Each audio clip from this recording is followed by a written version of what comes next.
Doc Rivers continues to, time and time again, not get it when it comes to getting... Oh! Let him play! He wins. Great steak. Smells like poop. Honestly, like if Urban Meyer wants to come to Connecticut, Bring him on. I mean, come on. I'll take him too. Nia Jackson, I think, weighs 280 pounds. Oh! can we isolate that clip? Nia Jax weighs 280 pounds. Oh! Let her play. From Los Angeles, this is Dave in the City, brought to you by Locks of the Week Radio.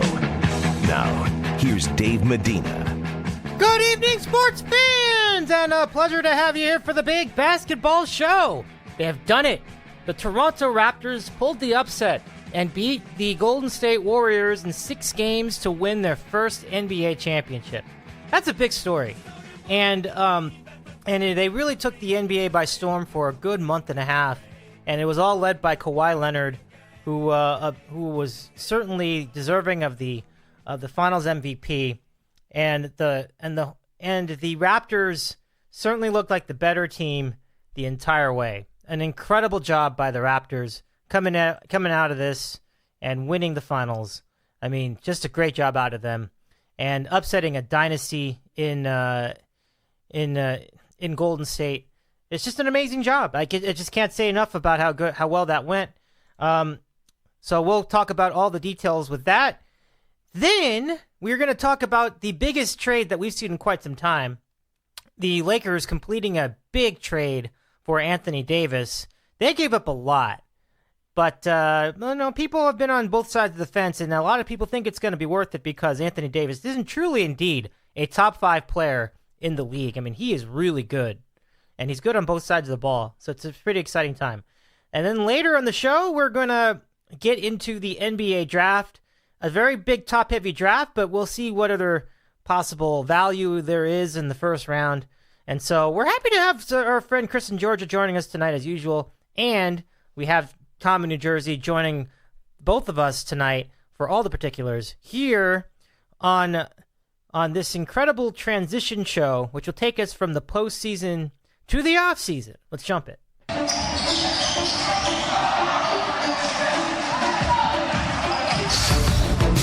The NBA report for June 18th. Happy anniversary, themikefrancesa.com. This is the 10th anniversary today. It was on this day that the board was formed. So, and it's kind of a bit funny how the show and the board coincided almost with each other. Like, we're celebrating our 10th as well.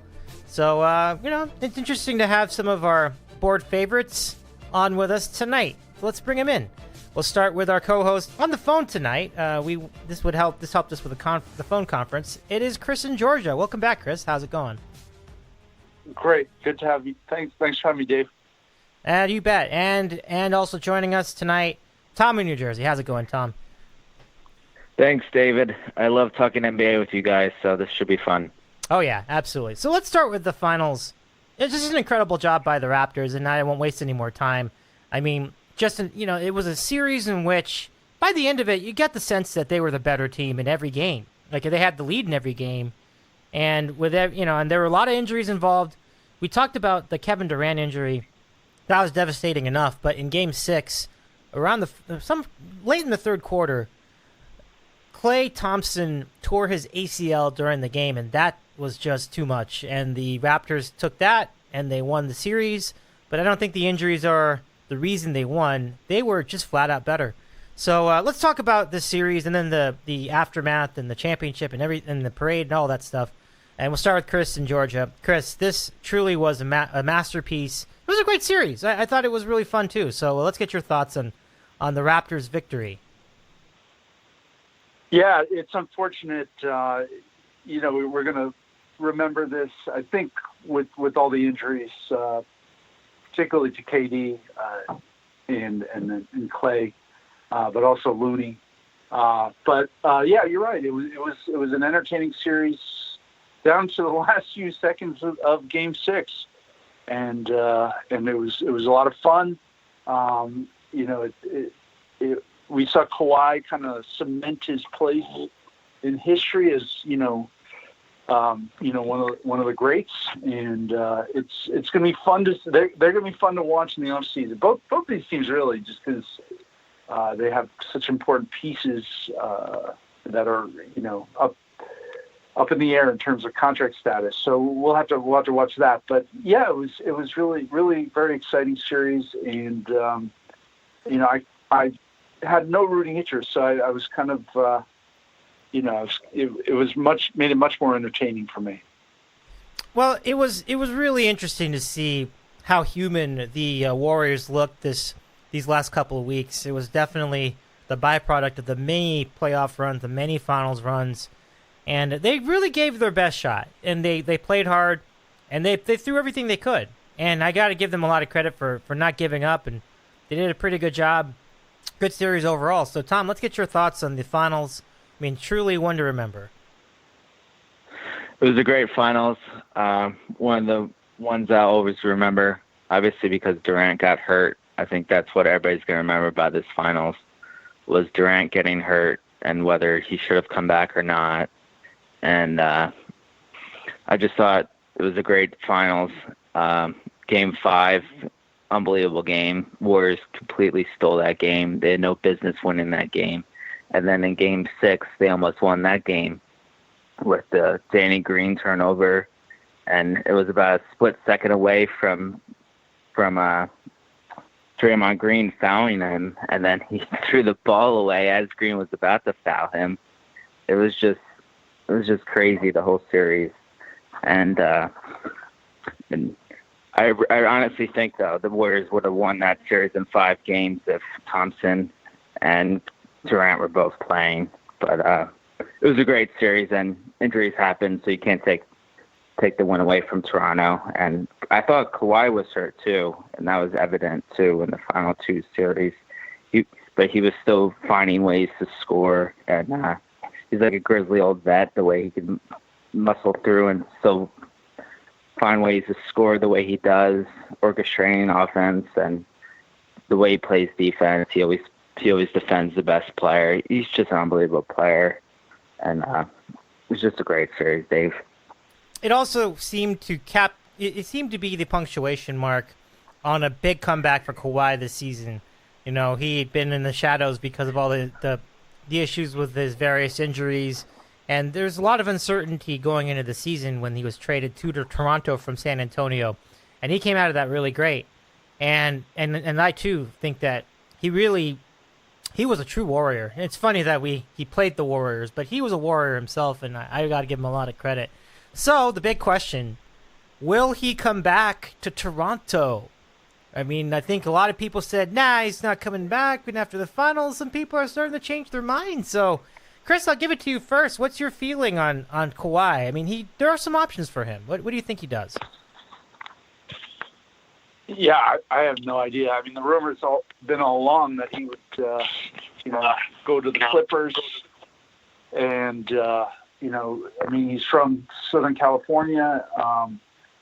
It'll be interesting to see him to re-up with the Raptors, just because no one expected this, and that would that certainly. Coming back and going for a repeat would be potentially enough of a incentive to return.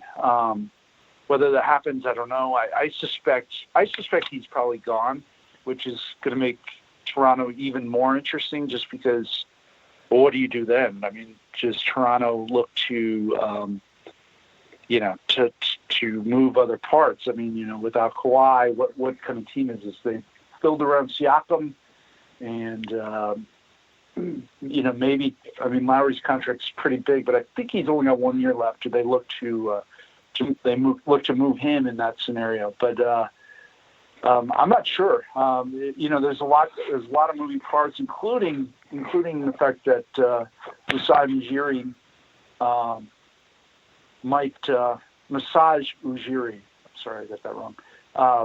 Might actually be looking to, or he's apparently being discussed to become the next GM of the Washington Wizards, who do not have a GM going into the draft. So so keep an eye on that as well. He was the architect of this team. So yeah, a lot to watch there on Toronto, starting with Kawhi, but also with their GM. Yeah, it looks like they're set up pretty well. The one thing that you do look at in terms of the future is the GM. I mean, it was very interesting to see those rumblings, only a couple of days ago. So I think it would be a really good transaction if the Wizards were to land Ujiri. That is interesting. So, Tom, let's get back to you on the same question. Where do you see Kawhi next year? Do you think he stays with Toronto? And what is your feel for that offseason? I think it's 50-50. I mean, this time last year, we thought the trade was, well, at least I can't speak for Chris, but I thought the trade was crazy this time last year when they gave up DeMar DeRozan for a rental in Kawhi for 1 year, and that turned out to be the ballsiest and gutsiest move for any GM to make, and it probably will go down as one of the best trades ever made that anyone has ever made. I mean, you get a rental, you give up DeMar DeRozan, who is an all-star, and you had a long-term deal, and there was a lot of friction between the team, and Kyle Lowry was best friends with DeMar, still is, and he hated the move, and for that team to win the championship like that was just unbelievable, and it's a ballsy move for that GM, and for him now to possibly leave is just crazy too. But I think Kawhi is gonna leave, but there's also a chance he might sign for a one year deal with an option where he gets like $30 million, and then he has an option to leave if he wants. Because I know he loves LA, he's from LA, but does he really want to be a Clipper now? I mean, if he goes to the Clippers next year, I don't think they're going to win the championship, but I would have said the same thing last year of Toronto, so who the hell knows. But gun in my head, he leaves, but I think there's a 50-50 shot he stays. Yeah, I think I would lean more towards leave than stay, but at the same time, I don't feel that confident about it. And the 1 year option, or even like the 1 year contract with an option for a second year, would be a good call on his part. And maybe it's a good idea because I know that a lot of these other guys are going to be leaving the next year, but you have this team basically intact for one more season. It's a very interesting opportunity, so I wouldn't be surprised at all if he does one of those kind of contracts. So it's a very interesting offseason just for that team. But it segues us to a bigger offseason in the league at large. And we were thinking that there were going to be some big moves, and we had one right after the finals, like the day after. Yeah, after it was like maybe like 36 hours after the finals. The Lakers completed a trade with the Pelicans, although not completely. I'm getting word today from CBS Sports that they are reworking the deal in order to open up more salary, because right now the salary that they have available is $24 million. And that's pretty good, but it's not enough to get a max. To get a max, you're going to have to get rid of some more contracts. And I just find that crazy that you could even do that. To give you an idea, what they would have to do is get rid of some of these real scrubs like Mo Wagner. It's a terrible draft pick, by the way. Isaac Bonga, sorry, Yachts. And some other guys who are just, a bunch of nothings. Like, just get rid of these guys. Jamario Jones. I don't know how they're going to do that. I don't know how that's possible. It doesn't seem realistic, but they can try. The trade itself, it was the Lakers sending Lonzo Ball, Brandon Ingram, Josh Hart, 3 first-round draft picks, including the number 4 this year, and then I thought it was another one. I thought there may have been 4 draft picks, but it says here 3. So then there are 2 more, and they both would be draft pick swaps in the next following 2 years. So that depends on how the Lakers do. If the Lakers are good in those 2 years, then those will be decent but not great draft picks for New Orleans. But if the Lakers tank, then these are going to be really good draft picks. Think about where the Pelicans are right now. So they get all these guys. They landed the number 1 pick, I believe, to get they landed the number 1 pick to get Zion Williamson. And they're not done. Like, they also have a core which includes Julius Randle, and some other players. How about that one guy I forgot his name already, but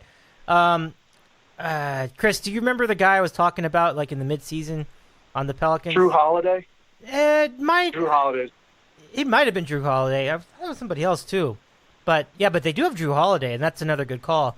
So it's an interesting young core that they have, and it could even be getting better. That is really, really interesting opportunity for the Pels.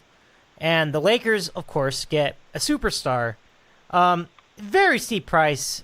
I don't think it was a good trade for the Lakers, but it still could end up being worth it because, again, Davis is an amazing player. So, Chris, let's get your first thoughts on this trade. Yeah, when you actually alerted to me to it, I was out with my family, and you sent me a text, and you said the trade went down, and it was those three players was Hart and Lonzo Ball and Ingram and some draft picks. And my first response was like, wow, I without knowing particulars of the number ones, I thought it was, a strong trade for the Lakers. And, I thought, wow, that'll work out really well for them. But then I saw the draft picks, and it kind of gave me pause, just for the simple fact that one, the number 4 overall is nice, but those other ones down the road, the 2021 pick is top 8 protected. So if it odds are, will convey in 2021. If it doesn't, it would roll over to 2022.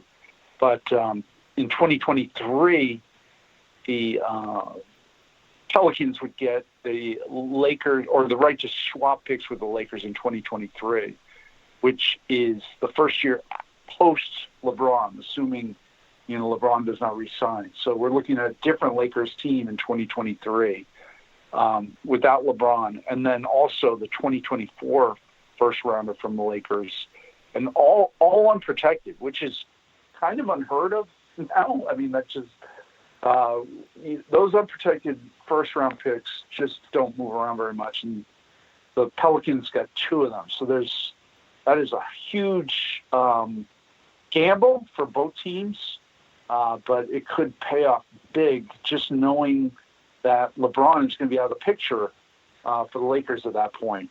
And yeah, as you mentioned, the Lakers are they're kind of cash strapped right now in the sense that they have I think, what do they have, about $28 million?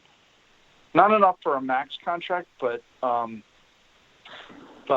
they can still get they can still bring in some big players, but they have a lot of work to do, Dave, to build a roster right now, because they have exactly one guard signed for next year, which is Isaac Bonga.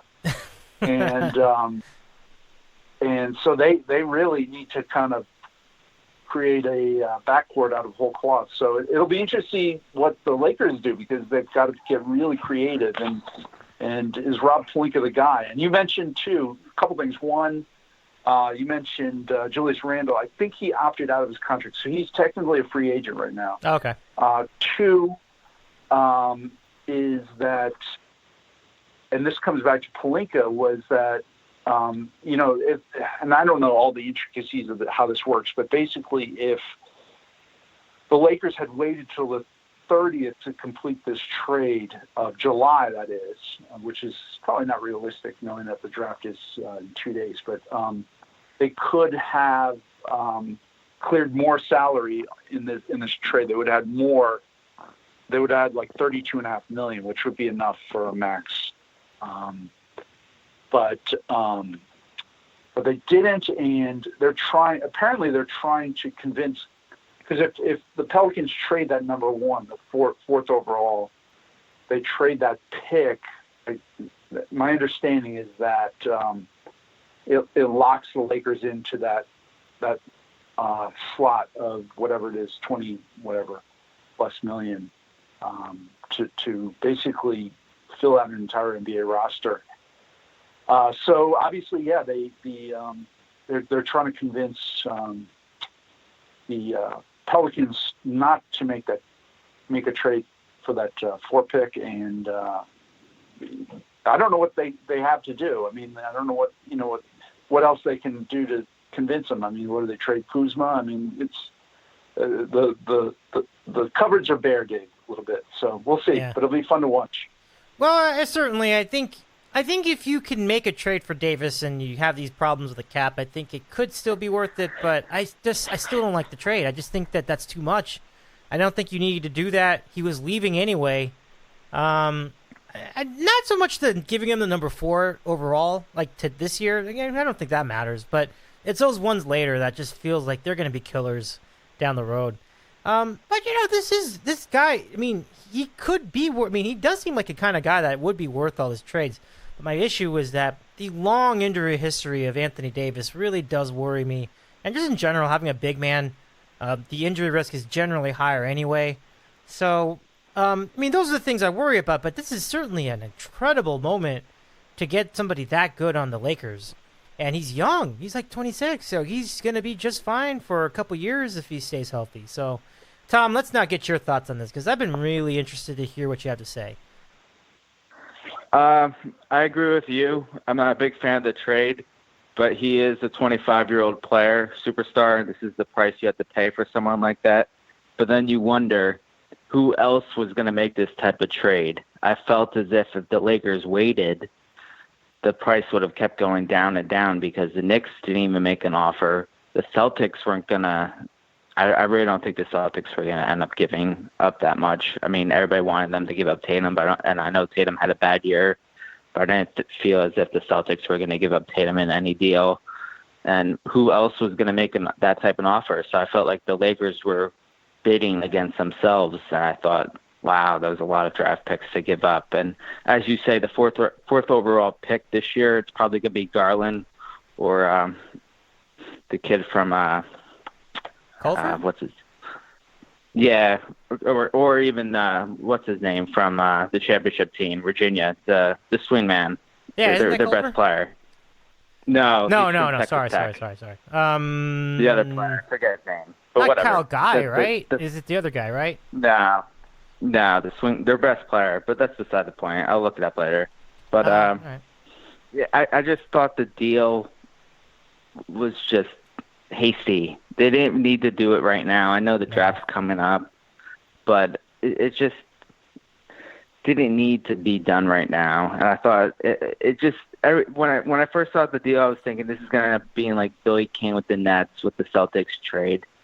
It's just going to be year after year of giving up their first-round pick, and LeBron's only going to be here for 2 or 3 years, and then it's just going to be Anthony Davis's team with a bunch of scrubs. Right. And they have about $25 million to work with this offseason, and you have to wonder, are they just going to sign someone like Tobias Harris and then have a bunch of players at the minimum, or are they going to give like $10 million to Patrick Beverley or re-sign Rondo and then try and work with mid salaries with a bunch of guys and try to give like 3 or 4 guys up to $25 million. It's just interesting to see what they do.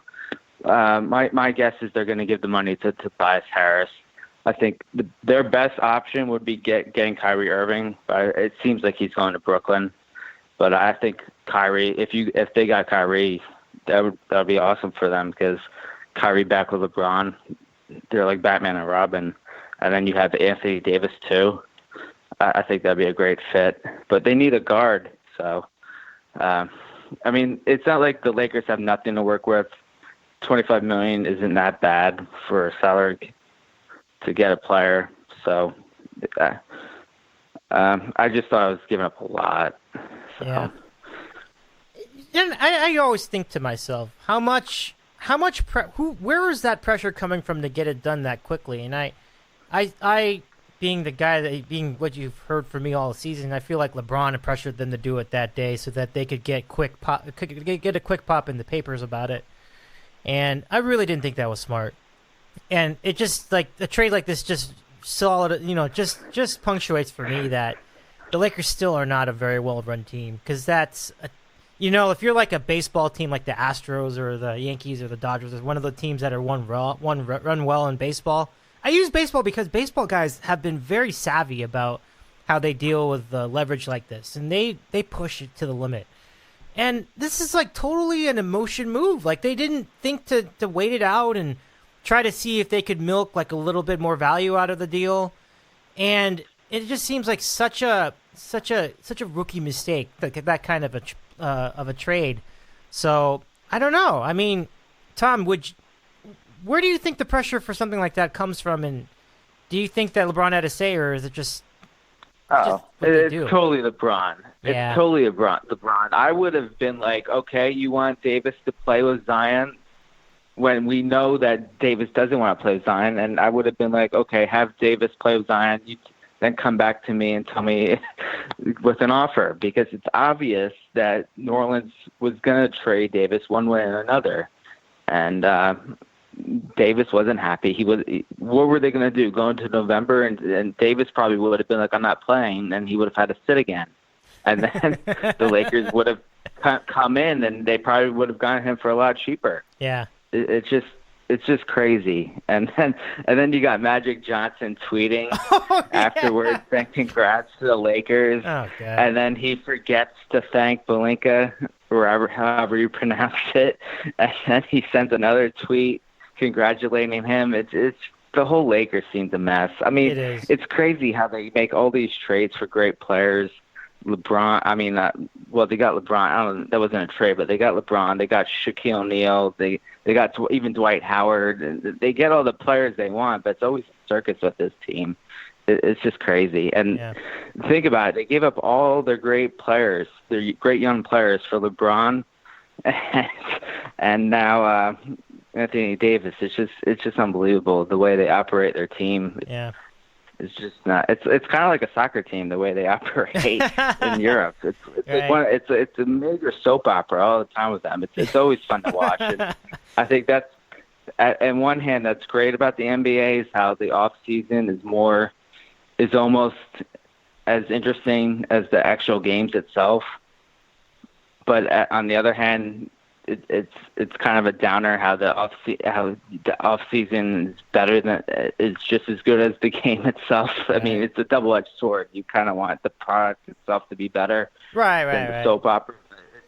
It's just crazy how everybody's so pumped up for these next 2 weeks of free agency. Yeah, and then, again, like you said, it does showcase some of the incompetence in the league too. I mean, but it can sometimes be for the betterment of it. Like you said, it's also entertaining. And Chris and I talked about the Lakers' incompetence in depth, I think, a week ago, and it was really something else.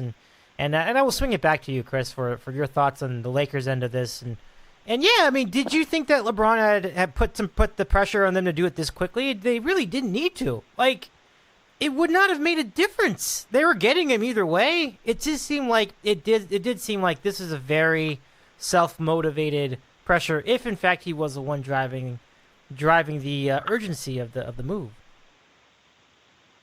Yeah, I tend to agree with you guys, but I think someone else, who have a lot on the line was Pelinka, and it just goes back to that article from a few weeks ago on ESPN where, he basically was embarrassed, and there was a story about how, he had tried to arrange a meeting with Heath Ledger and Kobe after The Dark Knight came out. And of course, Heath Ledger was dead for a few months after that. So I just feel like he's been kind of mocked, in NBA circles and probably in LA a lot, and he needed a win.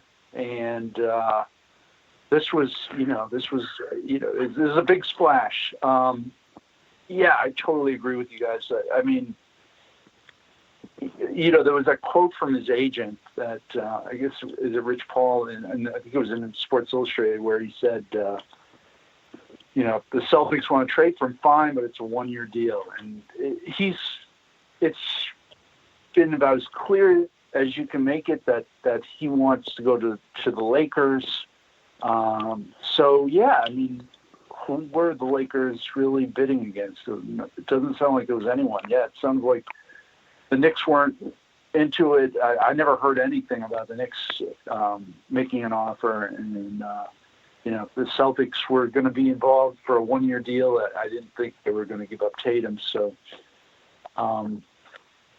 yeah, it really just seemed like it was the Lakers and no one else. And the owners of the Pelicans have to be pretty happy because they kind of felt that there was tampering going on all last season with the Lakers and just that whole construct with the LeBron clutch sports and all that stuff that swirling around. So, but I mean, I want to be clear though that I completely agree that you get a 26-year-old guy who's been this good. I mean, he's probably just entering his prime, and that's pretty impressive. And I mean, pair him with LeBron, and it could be devastating. I'm just interested to see how they fill out the rest of the roster. I mean, Kuzma's a pretty good player, but there's a lot of roster slots they have to fill, and how they do that. And what's interesting too, Dave, and I don't want to go too far afield, but this offseason could be kind of crazy just because we've got 3 years ago was the crazy 2016 offseason where everyone went nuts with contracts, and a lot of those guys were signed to 3-year contracts. So there's a lot of cap space to be had. So you might see some eye-opening contracts, especially early going this offseason. When I guess June 30th is when free agency starts. So keep an eye on that as well. Yep, it will be a big offseason for sure, and one to look at. And the offseason will begin for all intents and purposes with the draft coming up in a couple days. And on this draft board, it's really all about 3 guys. And the guy that Tom was talking about, I believe, was DeAndre Hunter from Virginia. Yes. Yeah, okay. Yeah, he's pretty good. And so he will be way up on that board. And I'm pretty sure he's going to be in the top 3. And then in front of him would be Ja Morant, who I think is a lock at number 2. And then at number 1, you've got Zion, who's been the guy in college basketball the entire season. So it all looks pretty good. And I think the teams with those 3 picks are going to have a very good time in this year's draft. After that, it gets very, very challenging for whoever else is making picks. And you've got a lot of choices. You've got Culver.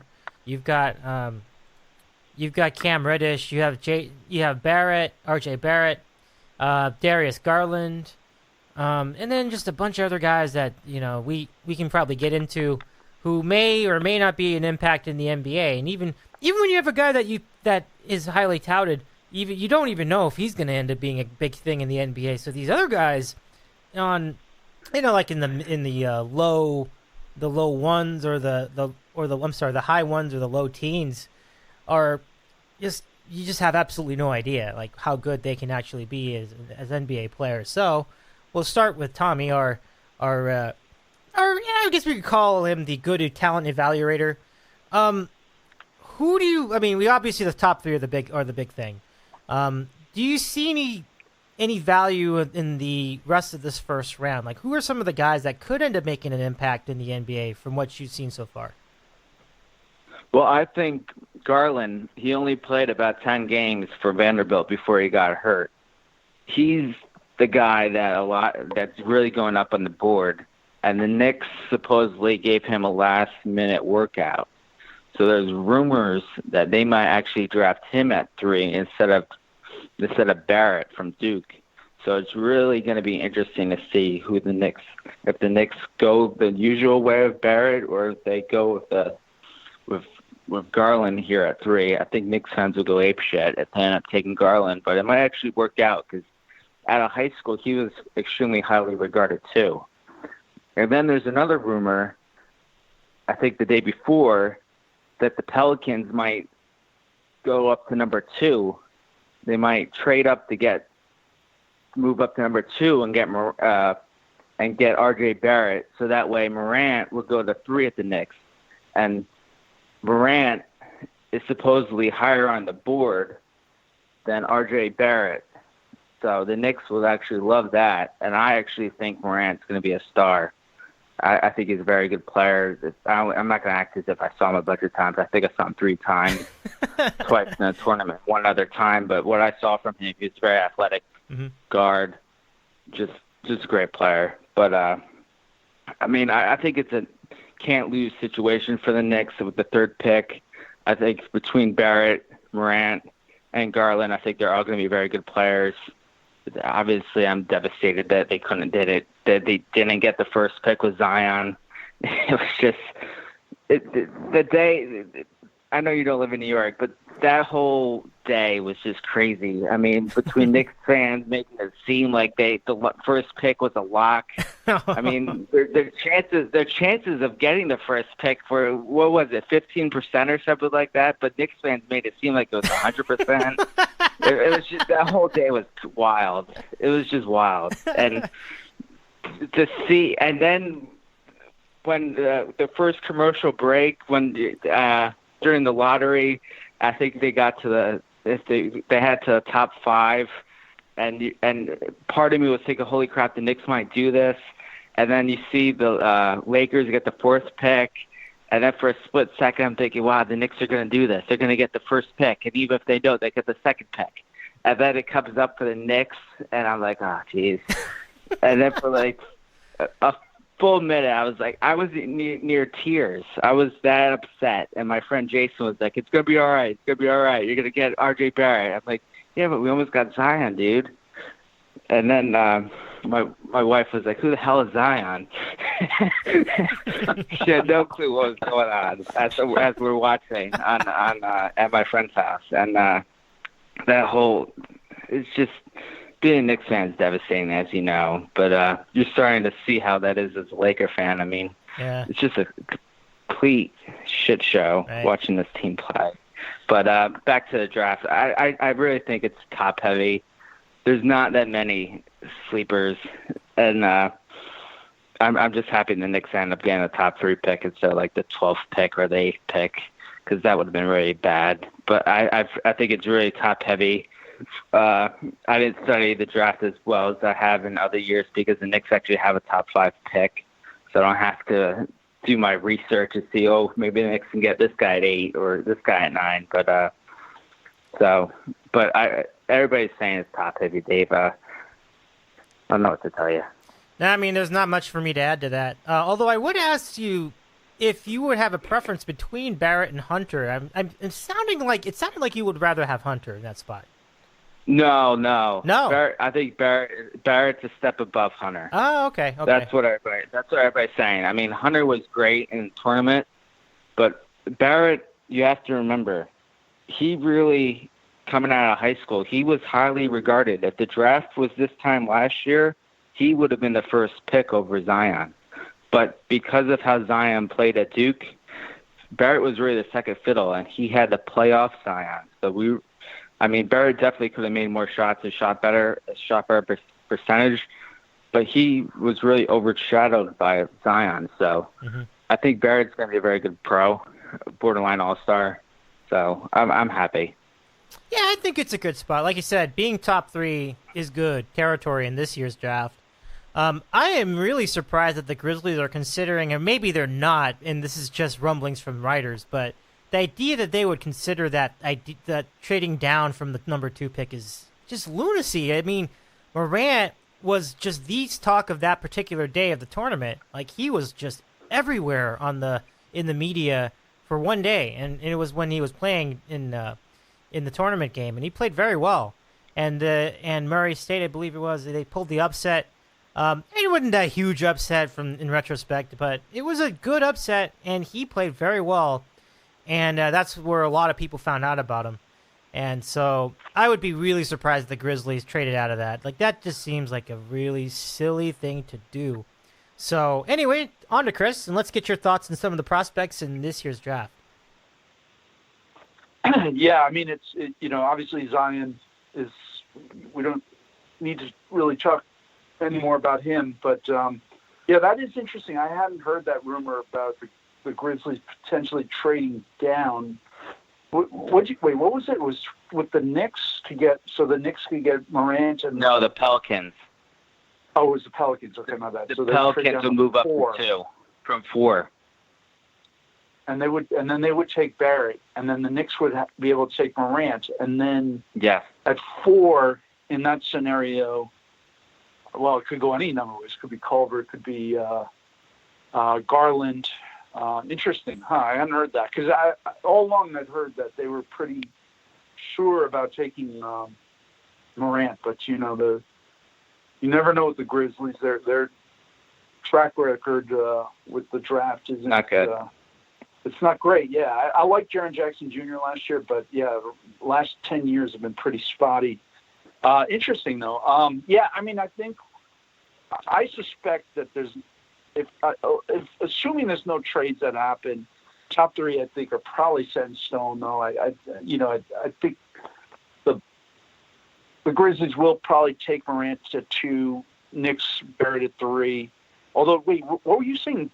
The Knicks might even take Garland at 3. Yeah, they had a last-minute workout with him today, and supposedly they love him. So who knows? The Knicks, they love drafting point guards. That's the one thing. Yep. They if they have a number, whenever they have a number 1, they have to look for a point guard. But sorry, I had to get that cheap shot in. But assuming that they take Barrett, I think where it gets really interesting is 4, because we talked about Garland, who's his father played in the NBA.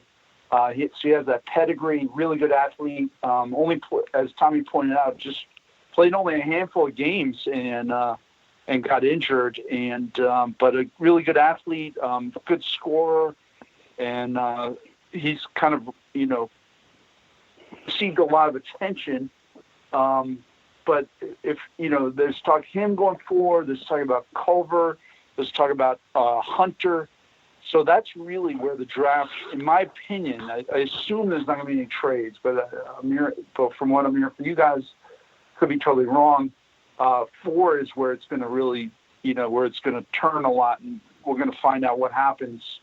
It's going to shape the rest of the draft. But yeah, I tend to agree with you guys. Like, it really is very top heavy. Particularly, when you look at who's at the very top. I don't know. How deep do you want to go, Dave? Are there other players that you want to talk about? I have some favorites. Okay. That I like. One guy. Well, I like Kobe White, who was a 6'5" point guard out of UNC. I just I'm looking at it from the Celtics, but no way he's going to be available. Another guy, and I watched a lot more ACC than anything else, but another little sleeper of mine that I really like, and I've seen him in the I haven't seen him in the lottery, but I've seen him as potentially a late first rounder. Is Fiondu Kabengele out of Florida State. I saw this guy play a lot, and he was a bench player. He came off the bench of FSU, and he's a big guy. He's about 6'10". He's got a huge wingspan. He can shoot. I don't know how in the world, A, this guy didn't start for them. And it was a very good FSU team, and B, how he's not considered more highly, because he just looks like a stretch four to me. And he's an incredible athlete, good shot blocker. But if I had to pick a sleeper, that's the guy I like. But I know you didn't ask me that, so I'll hand the mic back to you. No. I mean, we did ask about picks, and I'm actually pleasantly surprised you had a sleeper, because I couldn't think of any myself. So a good spot, and your keen eye on the ACC has certainly been to your aid here. Pretty good stuff. And so let's get to it. We'll do a quick mock draft. We were doing a bigger one last year, but since the draft is pretty top heavy, it's a fairly predictable top three, and then we'll just go down a little bit more. So we can do up to 7 picks. If you have only 5, you can do 5, or 6, do 6. But I'll just let you do them all in one sitting this time. So we'll start with Tom. Who do you have picking each of up to 7 picks. I mean, the first 3 are easy, but now I'll give it to you for your predictions on that first round. Okay. 7. I have Zion 1. Let's go John Morant, Memphis 2. R.J. Barrett, Knicks 3. Let's go Culver, New Orleans 4. I think they're gonna make a dumb decision there and not take Garland, but let's go there. Yeah. Cleveland, they make a lot of dumb picks. Let's give him Hunter. I think that's a can't miss pick there at 5. Phoenix. We'll go guard with Garland at 6 for Phoenix. And then we'll go with Sports Pope's boy, Kobe White, UNC at 7. And then they might take Cam Reddish from Duke. But if they don't, I think he might fall to Atlanta at 8. And then Atlanta actually has the 10th pick too, don't they? I know the Knicks, they tried to trade the 8th and the 10th for the 3rd to the Knicks, and the Knicks said no. So Atlanta is begging to move up because they got 2 top 10 picks, but they're both at the bottom. Mm-hmm. So it's going to be interesting. And I'm looking now at all these guys, and Sports Pope's boy from Florida State they have going to the Celtics at 22. So interesting. Yeah, I watched a pretty good amount of college basketball this year. There's not a lot of there's not a lot of talent. Let's be honest. There's not a lot of talent at the bottom of this first round. Jeez. Yeah, they got Ty Jerome, the star from Virginia, the guy who really stepped up in the tournament. They got him going at 26, and he's a junior to Cleveland. And they got Washington taking the UW center.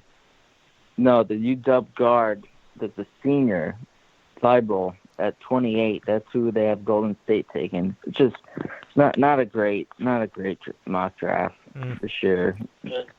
Yeah. Oh, and they got the kid Kevin Porter, Michael Porter's brother, I think, going 20 to the Celtics.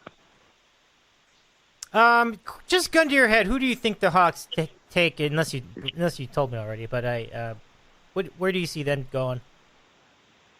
The 8th pick. Hawks? Right, they have 2 picks. You did mention the 8th. What about the 10th? Yeah, Reddish.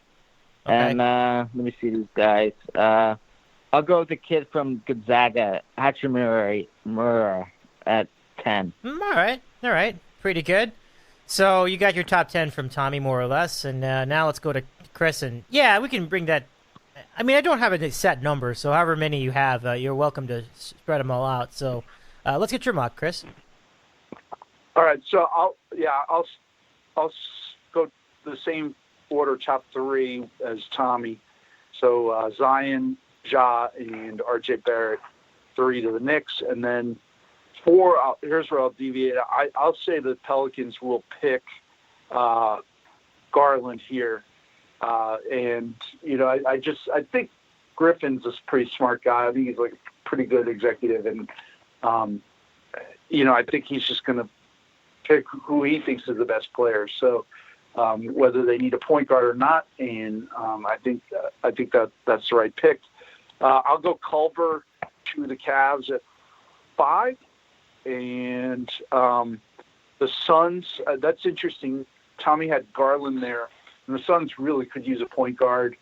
But in this particular case, all right, I'll go Kobe White. And 7 to the Bulls, I'll go Hunter, just to mix it up a little bit. And then the Hawks, I don't know where they go. I mean, there's the kid from Gonzaga that Tommy mentioned. Cam Reddish is still there, and Reddish and Barrett, they had to play with Zion. And I wonder what their numbers would look like if they were more of a focal point in the offense than they were at Duke. But I'll go Jackson Hayes, a center out of Texas, kind of a tall, athletic center. And so at 8 to the Atlanta Hawks. Okay, so yeah, I was very interested to see where you would have the Hawks pick, and since that's the team that's closest to you right now. Celtics, what do you think the Celtics will do? Oh man, you know what? It's so crazy because the Celtics, we learned. We know that they got screwed in the lottery. Yeah, they got screwed in the lottery. They're losing Kyrie. That's like pretty much a certainty now. We learned today that Horford not only opted out, but he made it clear that he wants a 4-year contract, and the Celtics and he could not come to an agreement on a deal. So he's going to go somewhere else, which is his prerogative. So the Celtics, I mean, you never draft for need, but the Celtics have to be looking for a big guy. At 14, I have not seen this guy, but I'm just curious about the Georgian kid, Goga Bitadze. And, he's supposed to be a little slow-footed, a little bit of a Nurkic type, but a good shot blocker. And so I'm kind of curious about him. But with the other two picks, I guess they're like, is it 20 and 22? I should know this by now. Yeah, 20 and 22. I'd be thrilled if they got the kid from FSU because I love his game. And also another guy I'm interested in is the guy from Tennessee. Is it?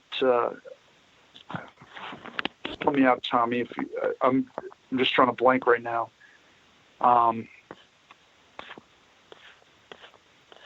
Let me see if I can remember. I was saying Grant Williams. Okay. He's a little older.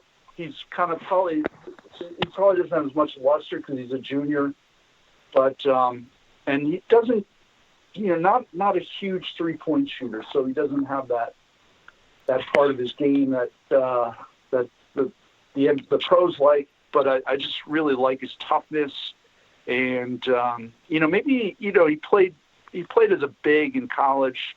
But I think his game could translate well in the NBA. So I like him a lot, too. I'd love to see the Celtics somehow land him. But we'll see. I mean, I think they kind of have to go big at this point. But if the right guard is there, they'll take him. All right, very good. Now, I don't have a lot to add here. I'll give you some, just a few of these. So in 1, 2, and 3, they're all the same. I mean, I don't think there's any, unless there's a trade. I think they're all going to be Zion, Ja, and I think the Knicks will go with Barrett. So we'll leave that there. I had in my head that the Pelicans were going to pick Culver, so I'll have them at number 4. 5 for the Cavs. That leaves Hunter. I don't know if they would do that or Garland. I will take Hunter for now. And then the Suns will take Garland. And then 7, I don't know, I think for whatever reason, the Bulls tend to gravitate towards these guys who are really good at more defensive guys or guys who aren't great. Well, at any rate, I'll take the Bulls going with Cam Reddish. The Hawks will get Kobe White, which, dang, that would be pretty good. And the Wizards, I don't know, Nasir Little. I don't know. And now I'm kind of run out of ideas, so that's my mock. Okay, so I guess that's about it. It should be. I think what we look for on Thursday is whether there are any surprises, whether there is a trade, and whether guys will instead of coming completely off the board when they get to their pick, like maybe in the top 5. So that's what we look for, surprises on Thursday. But those top 3 look like they're going to be who they're going to be. So let's give it to you guys for final thoughts. Tom, I'll go to you first. Dave, there's one guy I forgot to mention. We all know about Manute Bol's son. Bol, yeah. Bol. Yeah, he barely played at Oregon, but he's just like his dad. He's like 7'4". Yeah. I know Manute was taller, but he's like 7'4" at 180 pounds. It's insane looking at him on the screen. And he can shoot like his dad. He blocks a lot of shots, but you know he's gonna get hurt like all the time. And I think he's just like his dad, and he's gonna be just like his dad. Shoot crazy threes, block a lot of shots, but always be hurt. Always hurt. But it'll be interesting to see who drafts him in the first round, because he's definitely going to go in the first round. And, yeah, I mean, I love watching the NBA draft. It's not as intriguing as the NFL draft, but it's fun.